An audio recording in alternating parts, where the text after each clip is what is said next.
Bom dia, pessoal! Opa, como é que nós estamos hoje? Dia 25 de fevereiro de 2026. É um prazer muito grande estar com vocês. Sejam todos muito bem-vindos. Hoje o Marcos vai falar um pouquinho sobre as questões do fevereiro roxo e laranja. E o que isso tem a ver com as normas da ISO e também com a Lei Geral de Proteção de Dados, falando sobre a segurança da informação também. Então sejam todos muito bem-vindos, se acomodem, façam perguntas, fiquem à vontade e espero que vocês tenham um bom dia aí também. Bom, fevereiro está finalizando, né? E eu trouxe esse assunto, pessoal, porque nós temos uma particularidade muito importante que se refere às cores dos meses, né? Cada mês nós temos uma cor referente a alguma questão de saúde. Então, hoje eu estou trazendo o fevereiro roxo, né, e o fevereiro laranja. A gente vai falar um pouquinho sobre essas doenças que são campanhas de conscientização nacional, né, focado para esses assuntos, e como que nós podemos nos preocupar com essas questões de saúde e principalmente as empresas, né, nós empresas, empresários, que temos dados pessoais de colaboradores quando a gente olha muito bem a questão da saúde ocupacional.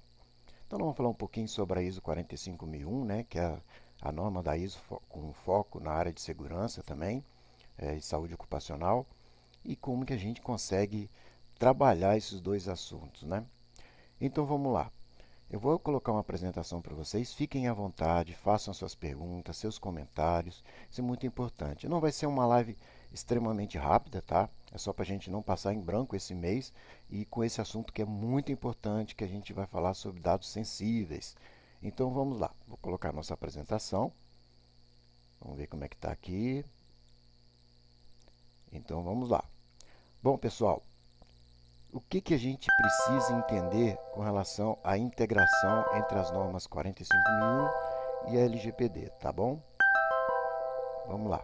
Antes de mais nada, eu queria passar para vocês um pouquinho de quem é o Marcos Martins, né?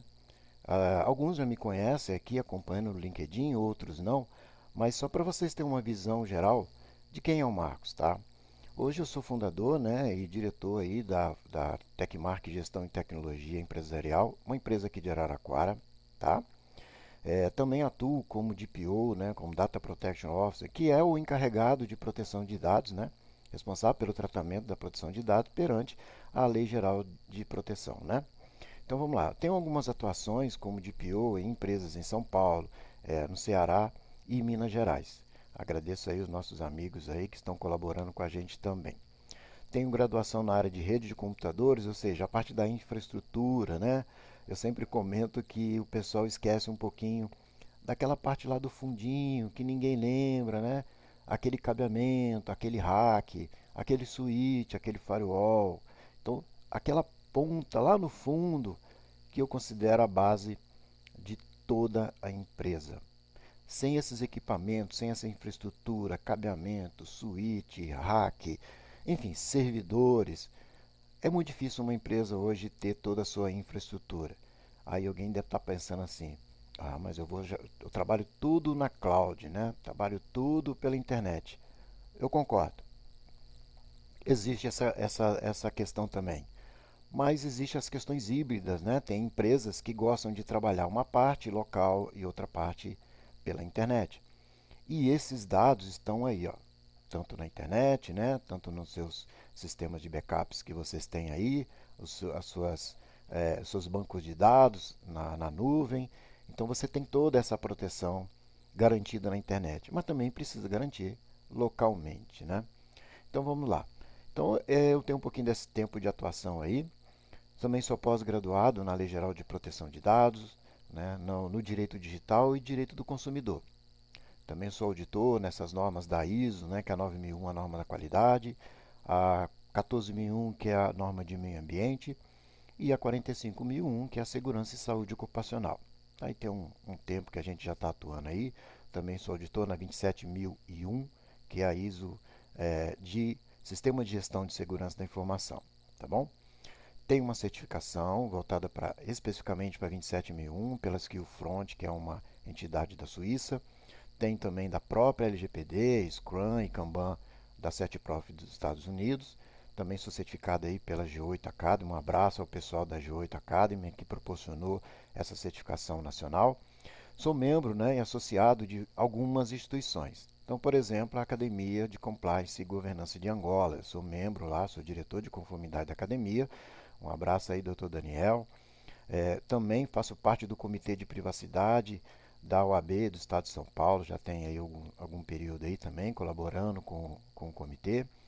Sou membro do comitê também da ANET, né, Associação Nacional de Especialistas de TI. Um abraço a todos os nossos colegas, parceiros. Também do IDCiber, né, que é o Instituto de Defesa Cibernética. Importantíssima essa questão cibernética hoje no Brasil. É muito importante. Então, a gente precisa estar apoiando, estar junto com essas grandes instituições.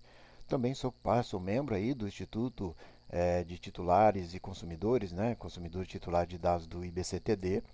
Né? Hoje eu sou secretário do Instituto, participo como membro lá do Comitê de Proteção de Dados e também atuo como DPO substituto. Né? Nós temos aí o Dr. William, que é o nosso DPO principal. Um abraço, Dr. William, Dr. Moisés, que é o nosso presidente. Né? E o que acontece? Por que DPO substituto? Nós temos uma resolução da NPD que define a obrigatoriedade das empresas terem o seu DPO substituto em caso da ausência do DPO principal. Tá? Então, além do IBCTD, também sou DPO substituto em algumas empresas que eu comentei aí, em São Paulo, Ceará e Minas Gerais, tanto principal como substituto. E faço parte também, há muito tempo, né, da Associação aí Nacional de Profissionais de Proteção de Dados, né, de Privacidade de Dados, a APDados. Um abraço a todos aí que estão colaborando com a gente nessa caminhada de proteção de dados. Então é um pouquinho da nossa parte, né, do que é o Marcos, para você entender aonde que a gente pretende chegar com esse trabalho aí também. Tá bom? Bom, vamos ao que interessa. Fevereiro Roxo e Laranja. Então, como eu comentei, é uma campanha nacional de conscientização e diagnóstico precoce de combate a certas doenças crônicas e ao câncer. Tá bom? Então, o roxo, pessoal, representa o combate a lúpus, a fibromialgia e ao Alzheimer, que são doenças crônicas e elas são incuráveis, tá? Bom, eu não vou falar em detalhes dessas questões da questão de saúde, até porque eu não sou da área médica, então eu prefiro que nossos colegas da área médica possam reforçar mais ainda essa questão dessas prevenções com relação a essas doenças, que elas são muito críticas na nossa vida pessoal, né? A gente acredita que há várias pessoas com esse tipo de problemas. O laranja representa a leucemia, que é o câncer no sangue.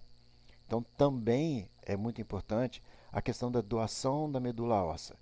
Pessoal, o que a gente vê aí de situações de pessoas com essa necessidade de doação de medula óssea não é fácil. Nós temos muita gente necessitando disso. Então aqui eu faço o meu apelo, né? Eu já fui doador, né? Mas pelo tempo que eu me inscrevi como doador de medula óssea, não fui chamado, então a gente está aí aguardando. Quem sabe algum dia eu possa contribuir também com essa parte de doação, tá bom? Então vamos lá. Bom, falando de mapeamento de dados, tá? O que a gente precisa entender quando a gente fala de mapeamento de dados sensíveis? Deixa eu só puxar uma informação aqui. Bom, quando a gente fala da LGPD, no artigo 5º, falando dos conceitos de dados pessoais, nós temos os dados pessoais que são os normais, né, que nós consideramos normais, que são aqueles que identificam diretamente ou indiretamente as pessoas. Então, nome, CPF, identidade, né, são dados que a gente considera pessoais diretos. Eu consigo chegar, eu sei exatamente quem é a pessoa, tá? Então isso facilita muito hoje na hora que você identifica uma pessoa numa empresa para tratamento de dado pessoal, quando você analisa um documento e verifica aquela identificação, tá? O identificável, que a gente costuma falar, são aqueles que de alguma forma eu consigo chegar ao titular. Por exemplo, uma placa de carro. Quando eu olho para uma placa de carro, eu não sei quem é o dono, não sei o nome do dono, não sei nem onde fica o endereço dessa pessoa. Mas quando eu uso alguma tecnologia, algum tipo de rastreio, eu consigo chegar até o proprietário. Então, ele é um dado pessoal identificável. Perfeito? Quando a gente fala de dado pessoal sensíveis, é aí que é a nossa ferida. É aí que a coisa muda. Por quê? Pela LGPD, o dado pessoal sensível é todo aquele que se refere à identificação com pessoas que têm algumas questões de saúde, então biometria, dados sensíveis de saúde, né, que são registrados aí nos nossos boletins médicos, nos nossos resultados de avaliações médicas, são dados sensíveis considerados pela LGPD no seu artigo 5º, tá? Existem outros dados sensíveis, né, como as questões étnica, as questões de política, racial, é, etc. Tem várias. Hoje a gente está falando mais sobre a questão de dados pessoais sensíveis voltado para a área da saúde, né? Um abraço a toda a equipe da saúde, porque sem eles a gente não poderia fazer muita coisa, né? E aí eu lembro um pouquinho do passado aí, né? Que a saúde em primeiro lugar, sempre. Porque sem saúde, pessoal, nós não conseguimos fazer nada. Não conseguimos trabalhar, não conseguimos ter a nossa vida pessoal, não podemos colaborar com nada. Então, temos que nos preocupar com a nossa saúde, né? O carnaval passou, acredito que muita gente teve alguns impactos voltados para a saúde, nesse clima nosso no Brasil, muito quente, muito frio, muito quente, muito frio, isso realmente detona a nossa sensibilidade voltada para a saúde, tá bom? Bom, o que a gente precisa olhar em termos da ISO 45001, que é a ISO de segurança e saúde ocupacional? No item 6121, ele fala sobre planejamento e identificação de riscos. É exatamente. Quando você faz qualquer atividade dentro da empresa, você precisa identificar, perante essa norma da ISO, quais são os riscos presentes nessas atividades com foco exclusivo na área da saúde do trabalhador. Tá? Nós vamos falar de segurança quando chegar na outra parte, mais alguns meses aí, a gente vai ter uma parte específica falando sobre segurança do trabalho, mas como estamos falando hoje focado na parte da saúde ocupacional, nós temos que ter esse olho. Quando você tem uma atividade dentro da empresa, você precisa identificar qual é a atividade que causa um impacto na saúde do trabalhador. É por isso que nós fazemos, né? E toda empresa cumpre as NRs com foco, por exemplo, no risco de uma saúde voltada para o risco biológico. Então, pessoas que trabalham em atividades que tenham risco biológico, elas são propensas a pegar uma doença ocupacional, como há outras também. Então, isso vai depender muito do tipo de atividade que é executada da empresa. E é claro, a partir do momento que você avalia esse risco, você tem que encaminhar para um médico. Esse médico ele vai olhar esse risco e vai definir um programa de controle de medicina ocupacional, que é o PCMSO, tá? E esse documento, ele vai em cima da atividade, em cima do risco daquele trabalhador, ele vai executar uma série de atividades com exames focados para aquela atividade específica, para verificar se esse profissional já tem uma doença adquirida ou não, ou se essa pessoa pode adquirir uma doença no futuro enquanto ela estiver trabalhando.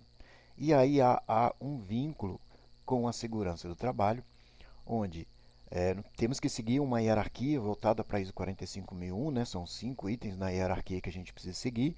Lembrando que colocar o EPI é a última opção. Então, nós temos que fazer várias situações de análise de risco para identificar os controles operacionais que são eficazes para combater ou minimizar ou eliminar esse risco presente para a segurança do trabalhador e para a saúde ocupacional do trabalhador. Tá? Então, identificar a parte da saúde é um item muito crítico em qualquer sistema de gestão integrada. Por que a gente fala de sistema de gestão integrada? Se eu tenho uma norma de uma ISO, ela é um sistema de gestão integrada. Quando eu junto uma, duas, três ou mais normas de ISO, não posso ter um olho somente para uma norma ISO. Eu tenho que olhar para todas as normas da ISO, bem aplicadas àquela empresa. E aí vocês podem estar me perguntando, mas Marcos, eu não tenho norma de ISO, eu sou obrigado a cumprir uma norma de ISO? Eu vou falar bem sinceramente que não. Se você não tem um contrato com algum cliente que está te exigindo a implantação de uma norma da ISO, tranquilo. Mas lembre-se, uma norma de ISO são importantes e aplicáveis no mundo inteiro. Então, uma empresa que, mesmo que não tenha uma certificação ISO, ela pratica isso no seu dia a dia, ela consegue ter mais governança, ela consegue garantir qualidade nas suas atividades, controles de segurança do trabalho, controles ambientais, controles de proteção de dados, compliance, sistemas anti-suborno. Tem várias normas de ISO que a empresa, eu falo sempre que assim, as empresas podem beber dessa fonte. Então, aproveitem as normas da ISO, até porque tem um item da LGPD que eu não tinha escrito aqui no slide, mas que é o artigo 46 da LGPD, que diz que as empresas precisam determinar suas medidas técnicas, medidas de segurança e medidas administrativas para garantir a proteção e o tratamento do dado pessoal nas atividades. Então, a própria ISO, né, a própria LGPD, desculpa, ela não fala que as empresas têm que implantar uma ISO. Mas, se algum dia uma empresa estiver implantando uma lei e essa lei se referenciar a uma norma qualquer, uma NR, uma lei estadual, federal ou municipal, ela vira lei para a empresa. Ela tem que cumprir. Então, tudo aquilo que foi obrigatório por legislações ou por alguma exigência contratual.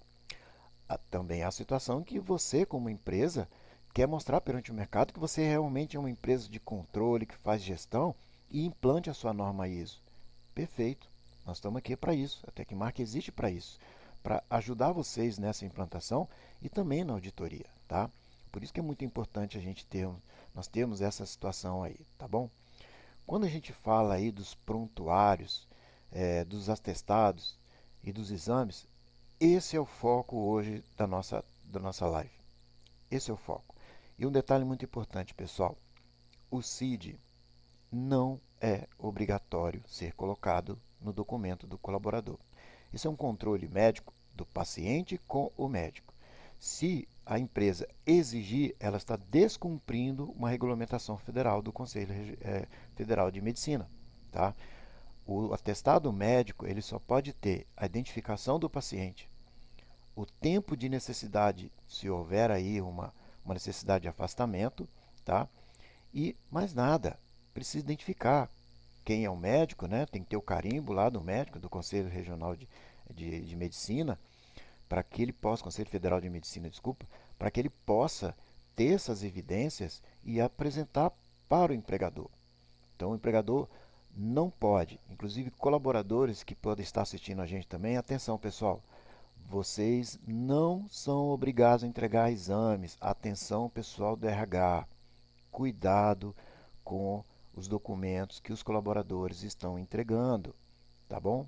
Eu vou passar aqui um pouquinho desses itens aqui, só para a gente ter para relembrar, tá? Deixa eu só interromper esse material que está rolando aqui, ocultar, vou parar esse aqui também, vou parar esse aqui, exibir, vamos aqui no topo, ocultar.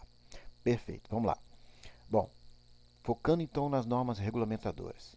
Nós temos a primeira norma, a NR1, né, que fala aí sobre o GRO, PGR. ela é a base hoje para identificar e avaliar e controlar os riscos da saúde, tá? A gente não vai entrar em detalhe porque não é o foco hoje, tá bom? Nós vamos falando também da NR7, né, que é o Programa de Controle Médico que eu comentei, que é o PCMSO. É ali que ele vai definir, durante a admissão do colaborador, durante os exames periódicos, né, que podem ser anuais, podem ser bianuais, enfim, o retorno ao trabalho, afastamento. Então, está tudo definido pelo médico do trabalho. É importante que o médico do trabalho conheça, né, os riscos definidos aí na questão da NR9, que é a prevenção de riscos ambientais. Quando fala de riscos ambientais, é risco do ambiente de trabalho. São os agentes físicos, químicos e biológicos, tá bom? Através desses tipos de agente, o médico vai identificar quais são os exames necessários para que seja feito a atividade lá de avaliação médica, se ele está apto ou não para exercer aquela atividade, perfeito? A NR17, que é de ergonomia, ela tem esse detalhe importante sobre quais atividades que podem causar alguns tipos de doença. Um deles, exemplo, por exemplo, é o LER, né? Que é a lesão de esforço repetitivo, que as pessoas podem ficar com os dedos travados ou por algum movimento corporal, isso pode causar uma lesão. Então é preciso que a gente avalie se essa pessoa já veio com essa lesão ou se ela vai adquirir essa lesão para que a gente possa tomar medidas de segurança para evitar esses aí.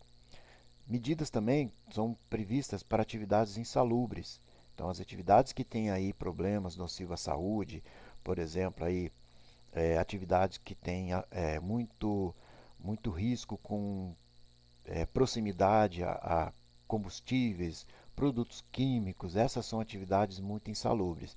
É preciso também ter um laudo para que isso possa ser validado e analisado pelo médico, para que ele possa também definir quais exames precisam ser feitos, tá? Então nós temos aí toda a NR32, que tem um foco também voltado para essas questões em hospitais e clínicas, importantíssimo, gente, que os hospitais eles tenham essa tratativa dos riscos dentro do hospital, os riscos biológicos principalmente, né? Existe uma norma, a ONA, né? É um organismo nacional de acreditação específico para hospitais. Eles são importantíssimos para serem implantados em toda a estrutura interna de um hospital e de uma clínica. Isso garante a vida do paciente, o atendimento do paciente, a saúde do paciente e também do colaborador que está fazendo aquela tratativa junto àquele paciente, tá? Nós temos também a NR4, que é o SESMIT, né, que é um grupo de pessoas definido dentro da empresa especializado na área da segurança e saúde ocupacional. Então, também tem que fazer, dependendo do grau do risco da empresa. Então, tem uma série de coisas que a gente entende que são necessários para a empresa implantar dentro dela, tá bom? EPI, como eu comentei, que sempre a gente considera a última parte, né? Nós, profissionais da área da segurança e de auditoria, a gente sempre vai avaliar, de acordo com a hierarquia que está na própria ISO 45001, como sendo o último ponto de implantação, tá bom? Então é importante que a gente avalie todos os critérios e ofereça o equipamento adequado à atividade do trabalhador, para que ele não tenha um acidente e também não sofra nenhum dano de saúde, como uma máscara respiratória adequada àquela situação de trabalho. NR24 focado para a área de sanitária, conforto, água potável, instalações sanitárias adequadas, higiene. Então, são vários itens que estão sendo analisados dentro da empresa. Então é importante que isso tenha um controle muito rígido para garantir que todos entram na empresa, trabalhem e voltem para casa da mesma forma que eles chegaram, com saúde, e volte com saúde para seus familiares. Perfeito? Bom, já estamos aqui há quase 26 minutos, vamos acelerar mais um pouquinho que tem mais informações para vocês. Bom, controle de acesso. Esse ponto aqui é importantíssimo. Por quê? Privilégio mínimo, ou seja, quem pode ter acesso àquele documento. Então, não é qualquer pessoa que pode ter acesso ao CID, por exemplo, ao atestado médico, tá? Ao documento de saúde do trabalhador, ao controle de medicação do trabalhador. E por falar em medicação, cuidado, evitem, não, eu vou falar diretamente, não pode, a empresa não pode fornecer medicação para os funcionários, exceto se a empresa tiver uma unidade de saúde com um médico ou uma enfermeira do trabalho no seu local. Evitem Ah, eu estou com dor de cabeça. Pega ali com um amigo ali. Cuidado, isso pode ter um problema de alergia, isso pode causar um dano para a própria empresa se ela permitisse compartilhamento de medicações sem controle dentro dela. Tá bom? Segregação. Então, o RH não deve acessar detalhes clínicos, como eu comentei. Se o RH falar, eu quero ver seu exame médico, os seus exames de sangue, de urina, enfim, todos os seus exames. Não, ele é restrito ao trabalhador. Somente o trabalhador pode ter acesso. Então, vocês, responsáveis do setor de RH, de recursos humanos, quando algum colaborador entregar esse documento, seja bem transparente com ele. Isso aqui é seu, meu amigo. Não guarde, não entregue, eu não quero, eu não posso guardar. Nós temos que ser transparente. Então, o mínimo que a gente precisa é ter. Está aqui o ASO, né, com o atestado de saúde ocupacional, dizendo que ele está apto para o trabalho. Que ele tem que voltar a fazer essa avaliação depois. Tá bom? Por que a gente está falando isso? Porque quando a gente tem esses dados de alguma pessoa que tem uma dessas saúdes críticas que nós temos aí, né, elas podem estar ali sofrendo algum tipo de restrição, tá bom? Então lembre-se, a Lei Geral de Proteção de Dados fala de dados sensíveis de saúde. Então por isso que a LGPD protege contra a discriminação e mau uso desses dados pessoais, tá bom? Precisamos que as empresas utilizem bem a proteção de dados. A ISO 27001, que é da segurança da informação, quando a gente fala da segurança da informação, seja ela física ou eletrônica, então aqueles CIDs, os atestados médicos, né? Essas informações precisam estar devidamente protegidas. Se é em local físico, um armário trancado com acesso exclusivo e controlado por pessoas habilitadas. Se for eletrônico, proteja com uma criptografia, coloque uma senha que só pessoas autorizadas tenham acesso, tá bom? É bem simples, não precisamos ficar desesperados com o que vamos fazer com essas informações.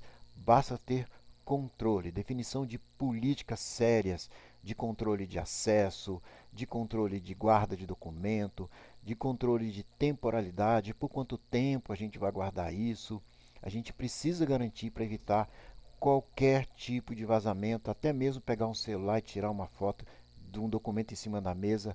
Nós chamamos de política de mesa limpa. Precisamos garantir que esses documentos de saúde do trabalhador estejam plenamente protegidos, tá bom? Falando de backup aí embaixo, né? Backup seguro e testado, claro. Fazemos o backup, mas temos que garantir que ele possa ser restaurado. Então tem que valer a pena fazer teste. Tem que ter. O pessoal da TI aí, fiquem atentos a questões de backup de documentos eletrônicos, tá bom? Backup de documento físico é praticamente impossível, a não ser que a empresa defina na sua política que precisa ter duas cópias de um documento físico. Isso aí vai de empresa para empresa, tá bom? Falando novamente de descarte seguro, né? Não podemos simplesmente pegar um documento de um colaborador e jogar na lata de lixo. Temos que descartar de forma segura um picador de papel, né, ou uma desfragmentadora, como todo mundo conhece, o nome mais técnico, né, mas o pessoal conhece como picadora de papel. Então, precisando garantir que esses papéis estejam realmente destruídos. E aí alguém está pensando assim, eu vou fazer uma fogueirinha de São João. Risco ambiental. Cuidado, não podemos jogar de qualquer jeito, você vai causar um risco ambiental de emissão de fuligem, tá? E risco ambiental, jogar o papel na natureza, vai demorar anos e anos sem contar que alguém pode ir lá naquele lixo e capturar algum dado pessoal. Perfeito? Bom, falando então sobre prazos legais, nós temos as NRs, que algumas definem o tempo de guarda de documento e após isso aí ele tem que ser descartado, tá? Seja e-mail físico ou eletrônico, ou outras legislações também. Com relação à política, né, que eu comentei aí, vamos evitar isso tudo, evita os passivos, né, de dados que são desnecessários, porque isso vai causar um risco para a empresa na área do trabalho. Tá ok? Governança e transparência. Pessoal, isso aqui é importante também com relação à privacidade. Nós temos que ter transparência com o colaborador. Por isso que eu comentei, eu não preciso do seu exame médico. Pode guardar. E quando você for guardar, meu amigo, guarde em local seguro. Se você não quer guardar esse documento, destrua, picote o papel o máximo possível, passe pela desfragmentadora, tá bom? Bom, informar a finalidade, né, os direitos titulares, isso é importante, porque o titular tem direitos, né? Está lá no artigo da LGPD. Nós temos direito de saber o que a empresa está fazendo com os dados pessoais, entre eles o nosso dado pessoal sensível. Com quem que você está compartilhando o meu dado pessoal sensível? Atenção, pessoal, voltado para oferta de plano de saúde para os seus colaboradores, extensível às crianças desse colaborador. Dado pessoal, saúde e principalmente de criança são dados sensíveis. Atenção, Estatuto da Criança e Adolescente. Nós temos que ter garantia de proteger a qualidade e a saúde de todos. Se a empresa está passando esse dado para outra empresa para questões de saúde, atenção para contratos, regras de proteção. Então, tudo isso faz parte da LGPD que a gente ajuda as empresas a garantir essa transparência e essa governança. Isso tudo vai garantir para todo mundo uma segurança jurídica, tá bom? Isso vai evitar que a empresa acabe tomando um risco com questões trabalhistas, de multas, penalidades, ações judiciais do trabalhador. Então, tudo isso são informações que a empresa precisa controlar. Tá ok? Bom, deixa eu ver mais um outro item aqui pra gente. É isso. Era o tempo que eu precisava de vocês, tá? Incomodei vocês um pouquinho aí. Eu gostaria de agradecer a todos vocês. Eu estou deixando aqui o meu contato aqui no LinkedIn. Podem me procurar, me adicione, chame a gente. A gente está aqui à disposição de vocês. Esse QR Code aqui eu trouxe para a seguinte finalidade. Você como empresa, você consegue avaliar hoje rapidamente como está a sua empresa em termos de risco em relação à proteção de dados? Então, isso aqui é um pequeno raio-x, um pequeno diagnóstico. São 10 perguntas. Com 2, 13 minutinhos vocês conseguem responder. Tá? Então, eu vou passar para vocês o resultado desse diagnóstico. E vocês vão conseguir identificar como é que está a minha empresa hoje em relação à segurança da informação, à proteção de dados, como é que eu estou, o que eu preciso melhorar. Então, a Tecmark hoje, né, através da minha pessoa, ajuda vocês nessas questões, tá bom? Pessoal, agradeço muito a participação de todos vocês. Eu vou aproveitar esse momento aqui também de gravação, agradecer a todos que estão nos ouvindo. Eu vou deixar disponibilizado também essa live no canal lá da Tecmark, tá? Para que o pessoal possa rever futuramente, com mais calma, e ver a questão do material também. Então, eu agradeço a todos que estão presentes, a todos que estão nos ouvindo agora e que vão ouvir novamente futuramente. Você tenha aí um ótimo fim de semana, que seu fevereiro seja de plena saúde. Nós estamos chegando no mês de março, é outra cor também muito importante. A gente vai falar um pouquinho, eu vou passar alguns materiais nas nossas postagens, né? Nos siga aqui na rede social e a gente fica à disposição de vocês. Um abraço, até a próxima, fiquem com Deus. Obrigado a todos.